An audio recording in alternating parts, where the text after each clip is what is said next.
नमस्कार, आपसे मेरा नाम है अशोक यादव एडवोकेट और मैं आप सभी के लिए लीगल एडवाइस पर वीडियोस अपलोड करता हूं जो कि आप सब लोग लाइक करते हैं, पसंद करते हैं, शेयर करते हैं और सब्सक्राइब भी करते हैं। अब तक नहीं किया तुरंत करिएगा और दूसरे लोगों तक भी इस जानकारी को जरूर शेयर करिएगा।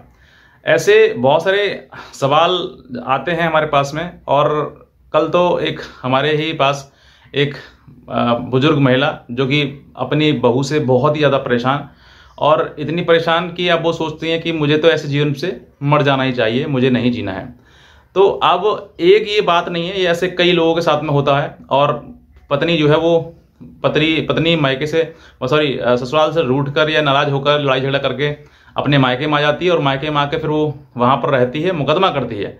मुकदमा करने के बाद ही वो ये सोचती है कि मुकदमा कर दूंगी तो वो सब डर जाएंगे और डर के घबरा के मुझे गिड़ला के या फिर मेरे हाथ जुड़ के मुझे मेरे सामने सॉरी बोलकर वो मुझे ले जाएंगे। लेकिन होता इसका विपरीत है कि आदमी जब आप मुकदमा कर देती हैं तो आदमी भी अपनी पीठ दिखा देता है और अब आपको अपने से अलग करने की सोचता है। अब इस दौरान यही हुआ इनके साथ में कि महिला जो पत्नी है उसने इनके ऊपर मेंटेनेंस और दहेज का मुकदमा, ये दो मुकदमे इनके ऊपर दायर कर दिए। चलते हुए मुकदमे को लगभग 2 साल हो गए और आज तक पत्नी अपने मायके में है और ये अपने अलग माँ बेटे हैं दोनों, इस परिवार में और कोई नहीं है। बाकी रिश्तेदार तो होते हैं लेकिन अपने जो घर में है वो माँ और बेटे ही हैं वो। अब बहू से सास इतनी परेशान है कि वो सोचती है कि भाई ऐसी सास ऐसी बहू नहीं चाहिए जो हमारे घर में आकर हमारे ऊपर झूठे मुकदमे लगा दे। और अब अगर घर में घुस गई तो हो सकता है कि कल को हमें सबको जेल ही भिजवा दे, क्योंकि अब तो हम बच गए लेकिन अब नहीं बच पाएंगे। तो अब जो है वो उसको एक बार ये वाकया हो भी गया है कि जो उनकी बहू है वो घर में घुस गई और घर में घुसने के बाद रहने लगी।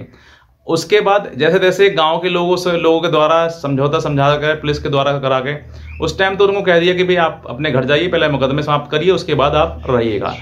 लेकिन ये चीजें लगातार मन में डर बैठाती है और अब जो है वो डर रहे हैं कि सर दोबारा मेरे घर में नहीं आ जाए। तो आपको देखिए ऐसे बहुत सारे लोग हैं जिनको ये परेशानी है कि सर मेरी पत्नी ने मुकदमे कर दिए हैं तो वो कह रही है कि मैं आऊंगी। अब बताइए सर हम रखें तो रखें कैसे, क्योंकि अब उसने मुकदमे कर दिए हैं। अब मुकदमे के दौरान अगर वो हमारे घर में घुस गई और उसने कुछ और बड़ा कुछ कर लिया तो हम तो सर कहीं के नहीं रहेंगे, हम तो बस परेशान हो जाएंगे, हम तो जेल चले जाएंगे। इस तरीके के मन में आपकी भावनाएं आती हैं। सबसे पहले इन सब चीज़ों से सोचने से पहले आपको कंक्लूजन पर आना है। कंक्लूजन मतलब कि आप अपनी लाइफ के बारे में सोचें कि मेरी पत्नी जो है वाकई वो मेरे साथ रहने पर हो सकता है वो परेशान हो, पत्नी आपकी, और परेशान होने के दौरान जब वो सोच रही है बार बार आपके घर आए और आप उसको बाहर निकाल रहे हैं तो हो सकता है कि वो उसका मन हो रहने का आपके साथ में, आप उसको नहीं रख रहे हैं। तो ये चीज़ें आपको समझनी है कि वो वाकई रहने आ रही है या फिर हम पे कोई झूठा और मुकदमा करने आ रही है। तो आपको अगर आप उसकी मनसा समझ जाएंगे तो आप घर परिवार बसा भी सकते हैं और फिर उजाड़ भी सकते हैं, ये भी आपके हाथ में है। क्योंकि जब पत्नी को आप घर में घुसने नहीं देंगे तो फिर वो घुसेगी कैसे, रहेगी कैसे। लेकिन जहां पर उसकी मनसा रहने की है तो आप उसको रहने दें और घर में आराम से शांति के साथ में आप दोनों रहें। ये तो एक तरीका है। मतलब कि कानूनी रूप से अगर बात करी जाए तो कानूनी रूप से आपके घर में उसका रहने का अधिकार तो भाई है, चाहे अब वो आपके ऊपर दहेज का मुकदमा कर दे, चाहे मेंटेनेंस का कर दे, चाहे डीवी कर दे, चाहे और कोई भी कर दे, उसका अधिकार तो आपके घर में रहने का है। लेकिन जहां पर मान लीजिए आपको लगता है कि आप पत्नी ने बहुत ज्यादा अत्याचार कर दिए हैं और अब हो सकता है कि बड़े किसी अपराध में हमें फंसा सकती है वो, तो आपको हो सकता है कि आपको इन सब चीज़ों से बचना चाहिए। क्योंकि अब जो है वो उसकी मनसा आपके साथ रहने की नहीं बल्कि आपको सिर्फ और सिर्फ जेल तक भिजवाने की है और आपको बर्बाद करने की है। तो आपको उसकी मनसा समझनी है कि उसकी मनसा क्या है। अब यहाँ पर मान लीजिए मैं कहता हूँ कि आपकी पत्नी बार बार आपके घर में घुस रही है और आप उसको नहीं चाहते कि वो मेरे घर में घुसे, तो आपके पास रास्ता क्या है, किस तरीके से आप इन सब चीज़ों से निपट सकते हैं। सबसे पहले आपके घर में अगर वो घुस रही है जबरदस्ती तो घर आपका नहीं है, आपकी माता या पिता का है, आप ये समझ लीजिए।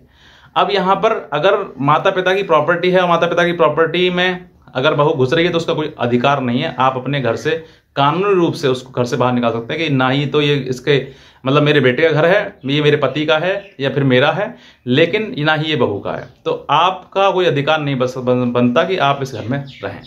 ये आप लीगली तौर से आप उसको मना कर सकते हैं। अगर फिर भी नहीं मानती है तो फिर आप 100 नंबर पर पुलिस बुलाकर आप उसको मना कर सकते हैं कि आप इस घर में नहीं रहेंगी। ये एक कानूनी प्रक्रिया है जिस प्रकार से आप उसको बाहर निकाल सकते हैं। लेकिन मेरा उद्देश्य ये है कि अगर आपको किसी प्रकार से बनता है, मान लीजिए वो बहुत परेशान है, क्योंकि परेशानी तो दोनों को आती है, जब आप मुकदमे करेंगे तब भी और मुकदमे झेलेंगे तब भी परेशानी तो दोनों को आनी ही आनी है। ये तो आपको समझना है कि मुझे परेशानी देनी है या फिर परेशानी लेनी है, तो ना दें ना लें, सिर्फ और सिर्फ अपना जीवन बसाने की, क्योंकि शादी आपने ना मुकदमे के लिए की है और ना ही आपने किसी प्रकार से कोई मेंटेनेंस या फालतू ड्रामेबाजी के लिए की है। लेकिन जहां पर रिश्ते बिगड़ते हैं तो फिर ड्रामा तो होता ही है, दुनिया तो तमाशा देखता ही है। तो आपको ये समझना है कि मुझे ऐसी पत्नी को रखना है घर में या फिर नहीं रखना। अगर आप नहीं चाहते हैं तो मैंने आपको तरीका बताया कि आप इस तरीके से आप बाहर निकाल सकते हैं उसको। और दूसरा, आप FIR भी करा सकते हैं, क्योंकि आपकी प्रॉपर्टी में बिना किसी परमिशन के घुसना किसी व्यक्ति ये भी अपराध है। तो ये FIR भी आप करा सकते हैं। आप अपनी माँ के द्वारा करा सकते हैं, आप पिता के द्वारा करा सकते हैं, भाई मेरी प्रॉपर्टी में मेरे बिना परमिशन के ये घुसे। ना ही तो बेटे का अधिकार है आपकी प्रॉपर्टी में, ना बहू का अधिकार है, तो वहां पर आप उनके खिलाफ FIR भी करा सकते हैं इस चीज के लिए लेकर। दूसरा, अगर देखिए रिश्ते बिगड़ रहे हैं तो फिर बनाना भी आप ही के हाथ में, क्योंकि बिगाड़ना कहीं ना कहीं दोनों चीजें बिगड़ रही हैं, तो कहीं ना कहीं बिगड़ने से बेहतर है कि वो संभल जाए। और अगर फिर ज्यादा ही बिगड़ चुका है तो फिर आपके पास अधिकार है कि आप डाइवोर्स का मुकदमा डाल सकते हैं कि भाई हमें साथ में नहीं रहना है। जैसे ही डाइवोर्स का मुकदमा डालेगा तो pendency of the divorce case तब तक आपके घर में वो घुसने का अधिकार नहीं रखती है, क्योंकि जब तक मुकदमा चलेगा तब तक वो आपको मायके में ही रहेगी, वो जहां पे भी रहे लेकिन आपके साथ में नहीं रह सकती है।